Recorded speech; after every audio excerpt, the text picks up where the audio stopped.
Bonjour à toutes et à tous, bienvenue dans Info Live, votre rendez-vous avec l'essentiel de l'actualité sportive. À la ligne de cette édition, Yohan Wissa et Lionel Passy reprennent le service avec leur club après leur brillante participation à la Coupe du Monde. Au Maroc, la Coupe d'Afrique des Nations féminines se poursuit avec de nouvelles sensations dans les groupes C.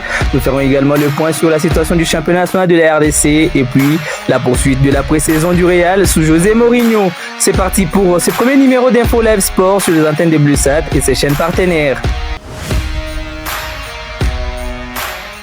Après avoir fièrement représenté la République démocratique du Congo à la Coupe du Monde 2026, Yohan Wissa est de retour en Angleterre. L'attaquant congolais a officiellement retrouvé le groupe de Newcastle United pour reprendre les entraînements en vue de la nouvelle saison des Premières Ligues. Au terme d'un parcours remarqué avec les Léopards sur la scène mondiale, couronné des 3 buts inscrits, Wissa retrouve désormais ce coéquipier avec l'objectif de confirmer sa progression et d'apporter toute son expérience acquise durant les mondiales. Son retour constitue une excellente nouvelle pour Newcastle qui pourra compter sur un joueur en pleine confiance avant le début de la saison. Les supporters des Magpies suivront avec attention les premiers pas de l'international congolais, appelé à jouer un rôle important dans les ambitions du club pour les différentes compétitions à venir. Retour, hein. Ça va, pas trop fatigué. On s'est bien reposé. Après avoir porté les couleurs de la RDC à la Coupe du Monde 2026, Lionel Passy a effectué son retour en club. Le gardien international congolais a retrouvé le groupe de Havre AC afin de répondre les entraînements et de lancer sa préparation en vue de la nouvelle saison. Fort de l'expérience acquise sur la scène mondiale avec les Léopards, Passy retrouve désormais le championnat français avec l'ambition de poursuivre sur sa dynamique et de s'imposer comme un élément clé de son équipe. Son retour constitue un renfort important pour les Havre AC qui compte sur son portier pour élever les défis de la saison à venir. Entre les satisfactions d'avoir représenté la RDC au plus haut niveau du football mondial et les exigences du football en club, Lionel Passy entame un nouveau chapitre avec détermination, une reprise très attendue aussi, bien par son entraîneur qui est par le supporter havrais qui espère le voir confirmer toutes les qualités affichées sous les maillots des Léopards. La Ligue nationale de football de la RDC a officiellement dévoilé la liste de clubs relégués ainsi que de celles des équipes promues à l'issue de la saison sportive 2025-2026. 8 formations quittent l'élite du football congolais. Il s'agit de l'US Tchunkunku, l'US Panda, le FC Chikas, la JS Groupe Bazano, le FC Renaissance du Congo, le Daring Club Motema Pembe de Kinshasa, l'OC Renaissance du Congo et l'OC Bukavu Dawa. Une décision qui marque un tournant pour ces clubs, désormais contraints de préparer leur reconstruction en division inférieure. En revanche, 3 nouvelles équipes décrochent leur accession à la Ligue 1 pour la prochaine saison. Il s'agit de l'Étoile du Congo, de l'AC Manga Sport et du Novakin FC qui rejoignent officiellement l'élite après un parcours convaincant. La saison sportive 2026-2027 s'annonce ainsi avec un nouveau visage entre ambition des promis et la volonté de clubs relégués de retrouver rapidement leur place au plus haut niveau du football congolais.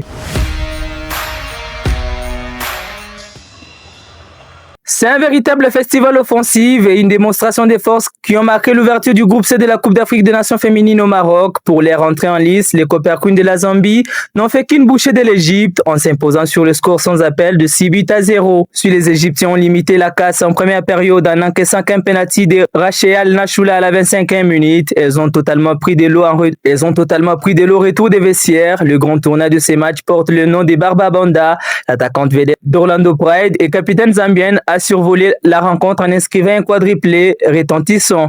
Elle marque à la 60e minute sur penalty, récidive de la tête à la 63e, s'offre le coup de chapeau à la 87e avant de conclure son chef-d'œuvre à la 96e minute. Ernest Firi a également participé à la fête en inscrivant le 5e but durant les temps additionnels. Grâce à ces cartons historiques, la Zambie s'empare de la tête de sa poule et envoie un message très clair à la concurrence.